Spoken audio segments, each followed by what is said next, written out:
నమస్తే and welcome to Suman TV. వైద్య రంగంలో ముఖ్యంగా పెయిన్ రిలీఫ్ అనేటువంటి సేవలో పరిచయ వాక్యాలు అవసరం లేని సుప్రసిద్ధ వైద్యులు డాక్టర్ దారా సుధీర్ గారు. సుధీర్ గారి దగ్గర ఎన్నెన్నో పెయిన్ రిలీఫ్‌కి సంబంధించినటువంటి చిట్కాలు, ట్రీట్మెంట్స్ తీసుకోవడం జరిగింది. కానీ ఈరోజు ఒక దినపత్రికలో వచ్చినటువంటి ఒక ఆర్టికల్ అనేటువంటిది మాత్రం ఇమ్మీడియేట్‌గా నన్ను ఇక్కడికి రప్పించింది. ఎందుకు అంటే 60 ఏళ్ళు దాటిన ముందే ఎవరును కూడాను ఆపరేషన్స్‌కి వెళ్ళాల్సిన అవసరం లేదు. 60 ఏళ్ళు దాటితేనే ఒక మోకాళ్ళకి గానీ, కీళ్ళకి గానీ, నడుము గానీ ఎనీ ట్రీట్మెంట్ అనేటువంటిది 60 ఏళ్ళు దాటిన తర్వాత మాత్రమే తీసుకోవచ్చు. అవసరం వేళకు ముందు ఆపరేషన్ అవసరం లేదని చెప్తున్నటువంటి ఒక ప్రముఖమైన ఆర్టికల్ ఒక దినపత్రికలో రావటం అనేటువంటిది నన్ను చాలా ఇమ్మీడియేట్‌గా ఆకర్షించింది. సో, దీనికి సంబంధించినటువంటి వివరాలు, విశేషాలు తెలుసుకోవటం కోసం డాక్టర్ సుధీర్ దారా గారి దగ్గరికొచ్చాను. డాక్టర్ గారు నమస్తే అండి. Welcome sir. నమస్కారం అండి. ఇది చాలా స్టన్నింగ్ ఇదే అంతా భారత ఆయుష్మాన్ వాళ్ళు ఇచ్చినటువంటి రిపోర్ట్ ఇది.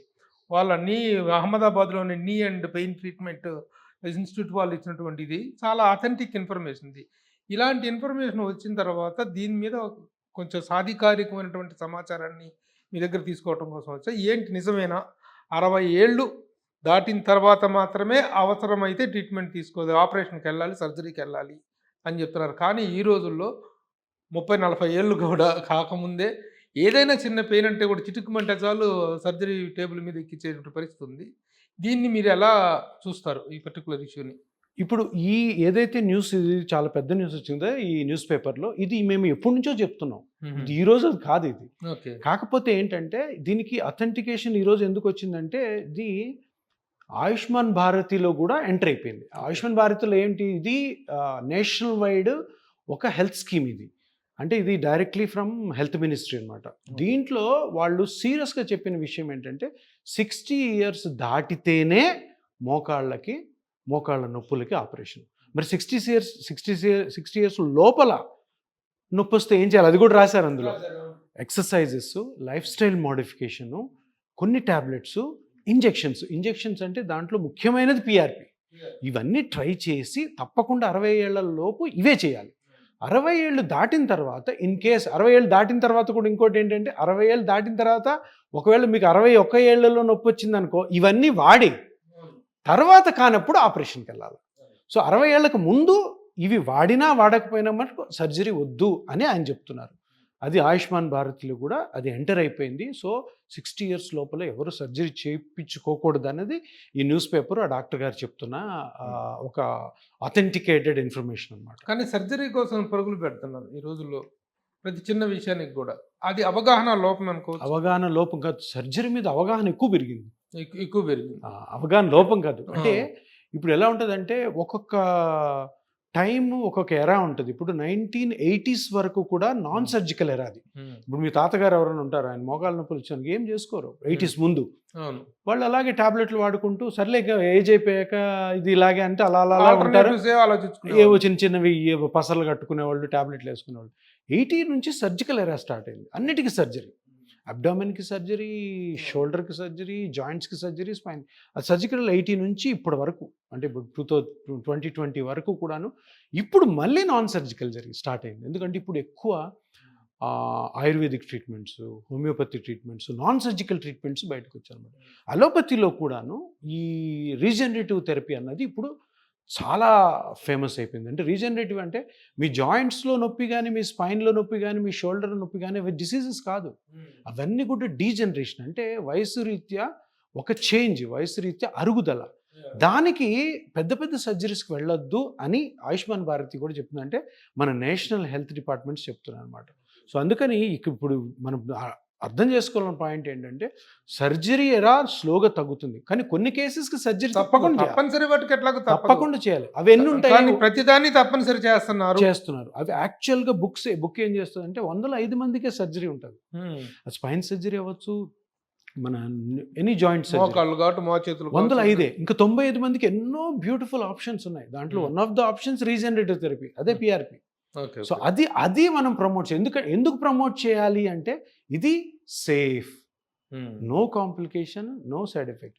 ఇది దగ్గర 30-40 ఇయర్స్ ముందే వచ్చింది. సేఫ్గా రన్ అవుతుంది, కానీ దాన్ని ఎవరు ఫేమస్ చేయలేదు. సార్ ఇప్పుడు మనకు ఉన్నటువంటి వైద్య విధానాల్లో ఒక అలోపతి, ఆయుర్వేదం, హోమియోపతి, ఇక రకరకాల యునాని, వీటన్నిటిలో దిస్ ఇయర్ పర్టికులర్గా మీరు యూపీఎంలో ఇస్తున్నటువంటిది it is also allopathy. Allopathy branch. Being you an allopathic doctor, అలోపతిలో సర్జరీ అనేటువంటి దాన్ని వ్యతిరేకిస్తాం అనేటువంటిది వ్యతిరేకిస్తున్నట్లుగా మీరు? వ్యతిరేకించడం కాదు, దానికంటే బెటర్ ఆప్షన్స్ ఉన్నాయని చెప్తున్నాం. ఎర్లియర్ ఆప్షన్స్ ఫైనల్ గా surgery ultimate and last option. అది నేను చెప్పేది కాదు, మీరు ఏ మెడికల్ బుక్ అని ఓపెన్ చేయండి, ఆపరేషన్ అన్నది అన్ని non surgical treatment modalities exhaust అయిపోయిన తర్వాత చేయమంటారు. నువ్వు ఫస్ట్ పేషెంట్ వచ్చిన 2 నెలలకి నేను ఆపరేషన్ చేస్తా అంటే కుదరదు. అది లేదు, బుక్స్ లో లేదు. అది ఎవరన్నా కూడా మనం నో అనాల్సిందే.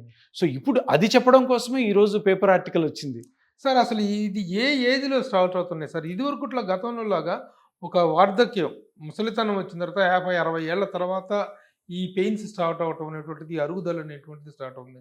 కానీ ఈ జనరేషన్లో ఎందుకు ఎర్లీగానే స్టార్ట్ అవడానికి కారణాలు ఏంటంటే, ఇప్పుడు జనరల్గా నేను ప్రాక్టీస్ స్టార్ట్ చేసినప్పుడు ఒక 15 years బ్యాక్ అందరూ 55 తర్వాతే మోకాలు నొప్పులు వచ్చేవి. ఇప్పుడు 35 తర్వాత ఎక్కువ చూస్తున్నాం.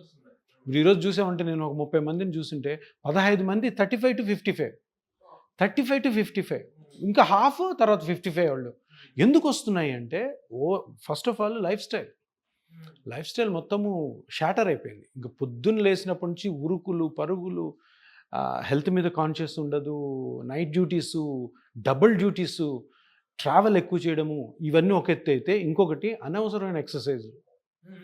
మీరు కేబీఆర్ పార్క్లో చూడండి, రోజు అంటే ఆ కేబీఆర్ పార్క్లో నడిచే వాళ్ళందరూ కూడా పాపం తెలియక వాళ్ళ మోకాళ్ళు కానీ స్పైన్ కానీ అరిగిపోతాయి మనం ఎక్కువ వాకింగ్ చేస్తే అన్నది ఎవరికి తెలియదు. వాకింగ్ అంటే ఏదో అమృతంలాగా వాక్ చేసి పోతాడు. ఎంత చేయాలి, ఏ వయసులో ఎంత చేయాలి, ఏ కండిషన్ ఉన్న వాళ్ళకి ఎంత వాకింగ్ చేయాలి ఎవరికి తెలియదు. పాపం వెళ్తారు, డాక్టర్లు ఏమంటారు వాకింగ్ మంచిది అంటారు, అంతే. ఏ మనిషికి ఎంత వాకింగ్ చేయాలా, అది చెయ్యొచ్చా లేదా, కొంతమంది అసలు వాకింగే చేయకూడదు. వాకింగ్ ప్రిస్క్రైబ్డ్గా ఉండాలి. ప్రిస్క్రైబ్డ్, ప్రతి మనిషికి కస్టమైజ్డ్.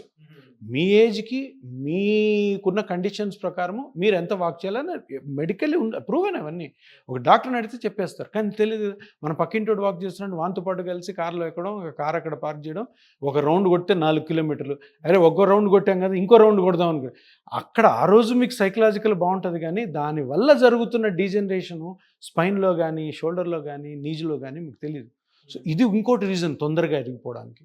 ఇంకొకటి, చాలామంది జిమ్ ఒకటి ఫ్యాషన్ అయింది, ఈ మ్యారథాన్స్ ఒకటి ఫ్యాషన్ అయిపోయినాయి, సైక్లింగ్లు ట్రెక్కింగ్లు ఫ్యాషన్ అయ్యి అందరూ ఏమనుకుంటారంటే, అందరూ ఒకటే వర్డ్ సార్ ఫిట్నెస్ సార్ అని. ఫిట్నెస్కి మీనింగే లేదు. ఈ ఫిట్నెస్ దాంట్లో ఈ డీజనరేషన్ ఎక్కువైపోయింది. దాంతో 35-40 నుంచే మోకాళ్ళు అరగడం. చాలా యంగ్స్టర్స్ ఇప్పుడు వస్తున్నారు మోకాళ్ళు. అండ్ ఇప్పుడు జరిగే తప్పు ఏంటంటే, ఈ 40 సంవత్సరాల్లో మోకాలు అరిగిపోయిన వాడు ఎన్ని రోజులని మందులు వాడతాడు, ఎన్ని రోజులని ఎక్సర్సైజ్ చేసి తగ్గించుకుంటాడు, ఎన్ని రోజులని ఇంజెక్షన్స్ అని చూస్తాం. అందుకని 45కో 50 లోపలే ఆపరేషన్ జరిగిపోతుంది. సార్ ఈ సందర్భంలో ఒక చిన్న డౌట్ కూడా అడుగుతాను. మీ I'm a film journalist and film related స్టార్స్తో నేను ఎక్కువగా మూవ్ అవుతుంటాను.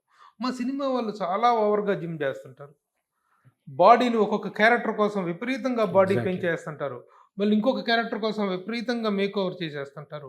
ఈ మార్పులు అనేటువంటి ఈ పెయిన్ మీద ఎలాంటి ప్రభావం చూపిస్తాయంటారు? చాలా ప్రభావం చూపుతాయి, కానీ తప్పదు వాళ్ళకి. ఒకటి ఫిల్మ్ స్టార్స్కి, ఇంకోటి స్పోర్ట్స్ పర్సన్కి. ఇప్పుడు ఒక స్పోర్ట్స్ పర్సన్ ఉన్నాడు, విరాట్ కోహ్లీ తీసుకోండి. విరాట్ కోహ్లీ ఒక 16-17లో కెరీర్ స్టార్ట్ చేసి ఉంటాడు, చిన్నప్పుడు ఆడుతున్నా కానీ ఇంటర్నేషనల్ ఎరాకి వచ్చి. ఆయన 35 కల్లా క్లోజ్ అయిపోతుంది. అంటే ఈ 35లో ఈ ఎన్ని సంవత్సరాలు అవుతుందో మ్యాక్సిమం వాడేస్తారు వాళ్ళ జాయింట్స్. ఇప్పుడు 35 నుంచి ప్రాబ్లం స్టార్ట్ అవుతాయి, వాళ్ళ కెరీర్ అయిపోయింది అక్కడికి. ఫిల్మ్ స్టార్స్ కూడా అంతే. ఇప్పుడు ఒక మూవీలో ఏమో ఫుల్ 6 pack కావాలి, ఒక మూవీలో అమీర్ ఖాన్ ఏదో సినిమాలో ఇంతలా ఫ్యాట్ అయిపోయినాడు. అవన్నీ తప్పవద్దు. కాకపోతే వీళ్ళకి ఏంటంటే తప్పకుండా వీళ్ళకి 40 తర్వాత ప్రాబ్లమ్స్ అన్నీ స్టార్ట్ అవుతాయి. 40 తర్వాత చాలా స్టార్ట్ అవుతాయి. ఎందుకంటే వాడాల్సిన ఏ జాయింట్స్ మొత్తం వాళ్ళు 35-40లో వాడేసి ఉంటారు. క్రికెటర్స్ అంతే, అథ్లీట్స్ అంతే. వీళ్ళు తర్వాత లక్కీగా కొంతమందికి లేట్గా వస్తాయి ప్రాబ్లమ్స్, కొంతమందికి అర్లీ వస్తాయి. చాలామంది హీరోలు ఉన్నారు ఇక్కడ 40-45 కల్లా knee joint pains, ankle pain, spine pain. మీకు అలాంటి వాళ్ళు చాలా మంది వచ్చారు. స్పోర్ట్స్ పర్సన్ చాలా మంది వచ్చారు. Sports person, film stars. ఇప్పుడు యాక్టివ్గా ఉన్న 2-3 టాప్ హీరోస్ కూడాను షోల్డర్ సరిగ్గా ఎత్తలేకపోయిన పరిస్థితులు ఉన్నారు. ఏమంటే సార్ జిమ్ సార్ మాకు వాడు 75 kgs ఎత్తిస్తాడంట. హెల్త్ వైజ్ చూస్తే డేంజరస్, వాళ్ళ ప్రొఫెషన్ వైజ్ చూస్తే తప్పదు. తప్పదు. కానీ మీరు ఎలాంటి సజెషన్స్ ఇస్తారు సార్?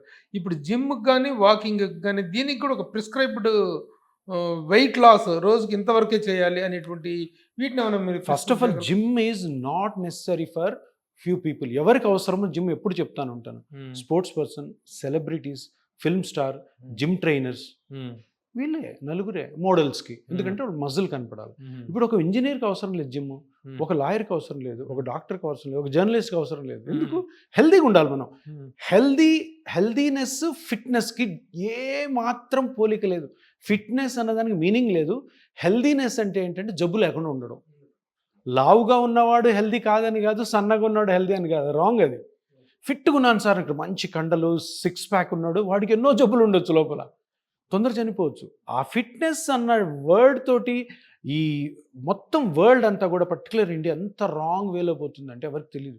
ఇప్పుడు నేను జిమ్ గురించి ఏమన్నా, ఇప్పుడు ఈ ఇంటర్వ్యూలో చూడండి కామెంట్స్ చాలా బ్యాడ్గా వస్తాయి. జిమ్కి రావద్దు అంటున్నాడు, ఇతనేం డాక్టర్ అని. జిమ్ అసలు ఏ విధంగానూ మీకు హెల్త్ని ఇస్తుందన్న నమ్మకం పెద్ద అపోహ. జిమ్తో హెల్త్ ఎవ్వరికి బాగోదు. హెల్త్ బాగుండాలంటే మీ ఏజ్ ప్రకారము, మీకున్న కండిషన్స్ ప్రకారము minimum to moderate exercise prescribed ఉన్నాయి. అమెరికన్ హార్ట్ అసోసియేషన్ అని ఒకటి ఉంది.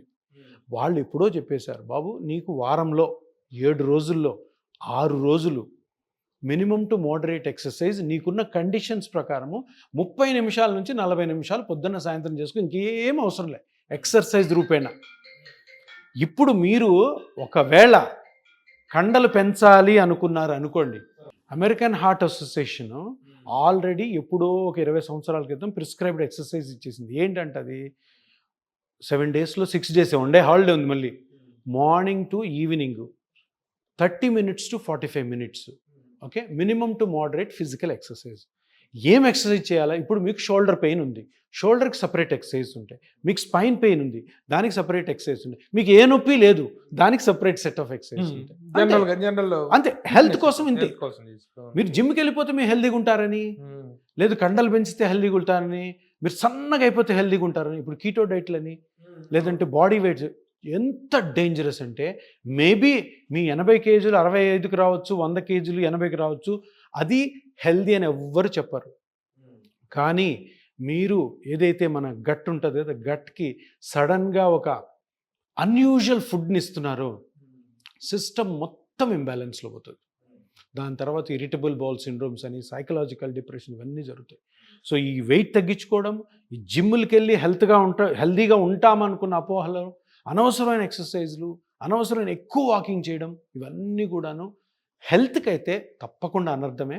ఇది తప్పకుండా ప్రతి ఒక్కరు తెలుసుకోవాలంటే కూడా మీకు తెలిసిన మీ ఫ్యామిలీ డాక్టర్ ఉంటారు, ఆయన దగ్గరికి వెళ్ళి, సార్ నేను రేపటి నుంచి జిమ్కి వెళ్ళాలంటే వెళ్ళొచ్చా లేదా, వెళ్తే నాకు రియల్గానే హెల్త్ బాగుంటుందా, చేయకపోతే నా హెల్త్ ఏం పోతుందా అని అడగండి. నీట్గా ఒక అరగంటలో ఆయనకు కన్సల్టేషన్ ఫీజు పే చేసి అరగంట మాట్లాడుకుంటే బ్యూటిఫుల్ మీకు ఎక్స్ప్లెనేషన్ ఇస్తారు. ఎంబీబీఎస్ డాక్టర్ దగ్గరికి వెళ్ళాలి.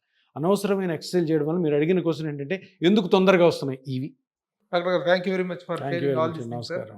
చాలా ఇంపార్టెంట్ సమాచారాన్ని ఇవాళ మీరు మాకు క్లారిఫికేషన్ ఇచ్చారు. Thank you sir. నమస్కారం.